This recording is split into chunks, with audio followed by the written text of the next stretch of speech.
November মাসের শেষের দিক, শীত আসছে।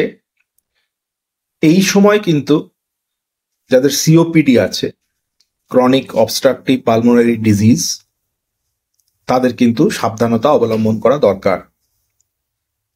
এবং সাবধানতার মধ্যে যাদের এই রোগটা আছে, তারা যাদের মাইল্ড আছে এবং যাদের সিভিয়ার আছে, তারা সবাই হয়তো জানেন যে কিভাবে তারা নিজেদের একটু যত্নে রাখবেন, যাতে অ্যাকিউট এক্সাজারবেশন শুরু না হয় এবং আবার যেন হসপিটালে ভর্তি না হতে হয়।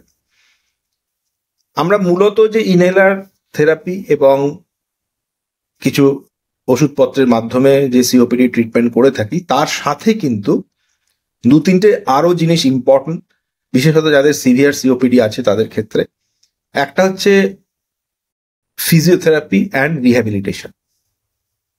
পালমোনারি রিহ্যাবিলিটেশন কিন্তু দিনে দিনে অনেকটা উন্নত হয়েছে, এবং যারা এই ক্রনিক শ্বাসকষ্টে ভুগছেন তাদের ক্ষেত্রে এটা কিন্তু খুবই জরুরি।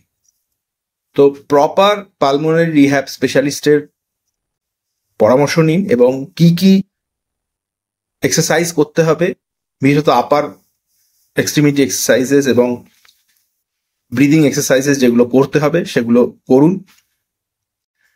আপনার লাং ফাংশন টেস্ট করাবেন। লাং ফাংশন টেস্ট রেগুলার করালে ইনহেলারের কার্যকারিতা বোঝা যায় এবং কি পজিশনে আপনার রোগটা আছে সেটা বোঝা যায়। বাড়িতে একটা পিক ফ্লো মিটার রাখলে সেটাও কিন্তু অনেকটা ভাবে বুঝতে পারবেন যে আপনার লাংস কিরকম আছে।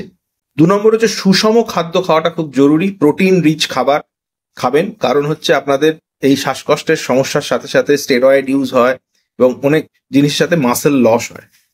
এই মাসেল লসটা কিন্তু আপনাদের খুব দুর্বল করে দেয় এবং একটা বেড রিডেন অবস্থায় নিয়ে চলে যায় যখন একটা অ্যাক্টিভ ইনফেকশন হয় বা ইনফেকশনের খুব প্রোন হয়ে যান আপনার।